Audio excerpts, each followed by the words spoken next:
So welcome to this week's Dagobah Chat, where we're going to go over this week's hot topic. There's been a lot of controversy over the past few weeks. What?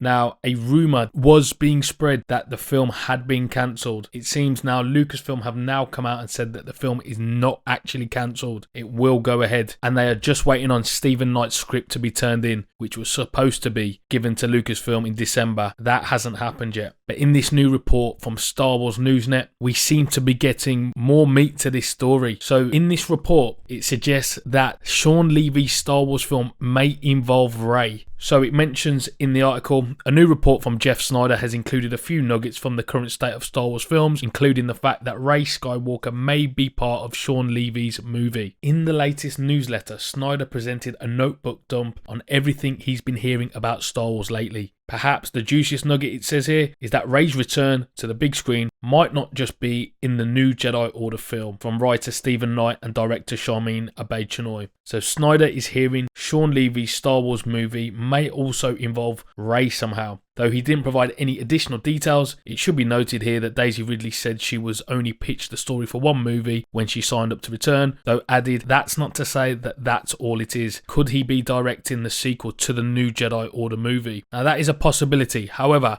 the next bit is really intriguing. Levy's name came up because Snyder pitched him as a potential replacement for Sharmeen Obaid-Chinoy should Lucasfilm decide to part ways with her in light of recent PR fiascos. So this is referring to the recent comments that Sharmeen Obaid-Chinoy has made regarding it's now time that we had a woman come forward to shape a story in a galaxy far, far away. That did not go down well with the Star Wars fandom, and it seems that this could have ruffled a few feathers at the top of the Disney hierarchy. Levy is currently focused on wrapping the untitled Deadpool 3, which debuts this summer. They also go on to mention Daisy Ridley's pay, and apparently she's going to be getting a whopping $12.5 million to reprise her role over a decade after she made her franchise debut. So after she made her debut in The Force Awakens, she's now going to be picking up a paycheck for $12.5 million.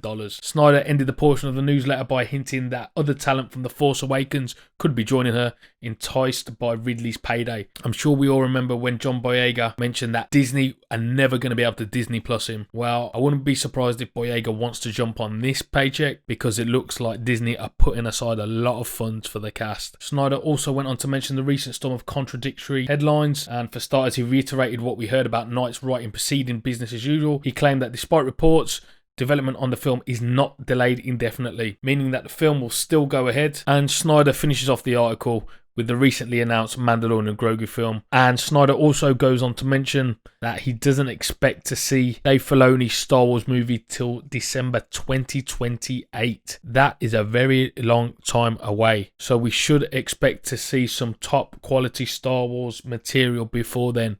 I beg you. So, do you think Daisy Ridley is in line for multiple movies, especially in the current Star Wars climate? Let me know what you think in the comments, and as always, like and subscribe, and I'll catch you in the next one.